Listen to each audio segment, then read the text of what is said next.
میں قوم سے اگر مجھ سے کوئی غلطی ہو گئی ہو تو معافی چاہتا ہوں، کیونکہ ایسی عید میں نے زندگی میں نہیں دیکھی۔ ایوب خان کے دور میں، یحییٰ خان کے کورٹ مارشل میں، 7 سال بے نظیر کے کلاشنکوف کیس میں، اور کڑیاں والا قتل کیس میں، بھویا اصل میں، ختم نبوت میں، جیلیں بھی اصول، آئین اور قانون کے مطابق تھی۔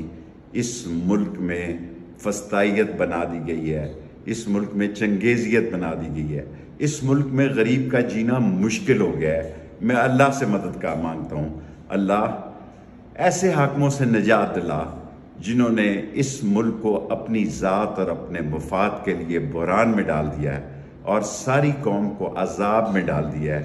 اللہ ایک خاص مدد کر اور اس پاکستان کو، اس عظیم پاکستان کو وہ عظیم ملک بنا۔ ساری قوم نے 9 مئی کی مذمت کی ہے، ساری قوم 9 مئی کی مذمت کرتی ہے، لیکن اس کے باوجود اس کو بعض لوگ سیاسی بیانیہ بنا رہے ہیں اور جیلیں بے گناہوں سے بھر رہے ہیں۔ اللہ تعالیٰ مدد کر، اللہ تعالیٰ خصوصی مدد فرما اس پاکستان کی، اور پاکستان کو اس بحران سے نجات دلا تاکہ یہ ملک ترقی کر سکے، پھل پھول سکے، اور غریب سانس لے سکے۔ غریب کے بچے ایک وقت کی روٹی سے محتاج ہیں۔ اللہ تعالیٰ ہماری مدد فرما اور ہمارے مسئلے آسان فرما۔ پاکستان زندہ باد۔ ایک پریس کانفرنس کی ضرورت ہے۔ میں دوستی اور دشمنی قبر کی دیوار تک نبھاؤں گا۔ میرا ٹویٹر جو ہے وہ سخت پریشر اور دباؤ میں ہے، کیونکہ پاکستان میں آپ نے کل مجھے پتہ لگا کہ اسلام آباد میں 7 FIR مجھ پر ہیں۔